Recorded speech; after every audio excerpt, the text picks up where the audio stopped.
પરિવર્તની એકાદશી ભાદરવા સુદ 11. ધર્મરાજા યુધિષ્ઠિરે ભાદરવા માસના શુક્લ પક્ષમાં આવતી એકાદશીનું મહાત્મ્ય જાણવા માટે શ્રી કૃષ્ણ પાસે ઈચ્છા દર્શાવી ત્યારે શ્રી કૃષ્ણ બોલ્યા, હે કુંતીપુત્ર, ભાદરવા સુદ એકાદશીને જયંતી અથવા વામન એકાદશી તરીકે જગમશહૂર તિથિ છે. આ એકાદશીએ ભગવાન વિષ્ણુ પડખું ફેરવે છે. આથી આને પરિવર્તિની એકાદશી પણ કહેવામાં આવે છે.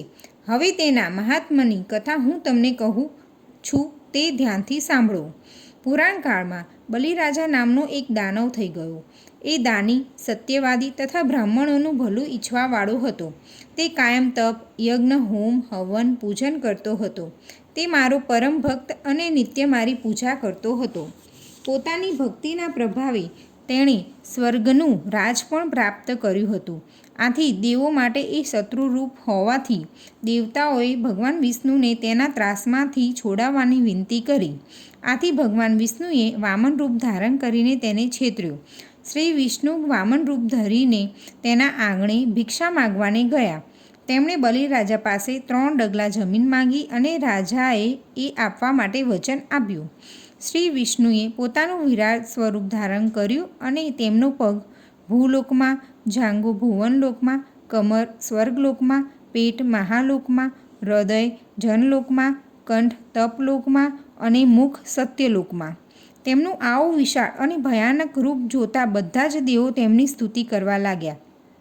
શ્રી વિષ્ણુએ એક ડગલાથી આખી પૃથ્વી, બીજા ડગલાથી ત્રિલોક માપી લીધું.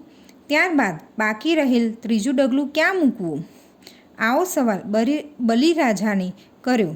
ત્યારે શ્રી હરિના પરમ ભક્ત બલિએ પોતાનું મસ્તક શ્રી વિષ્ણુના ચરણમાં મૂકી દીધું અને કહ્યું, હે જગતપતિ, કૃપાનિધિ, દીનદયાળ, આપ ત્રીજું ડગલું મારા મસ્તક પર મૂકો.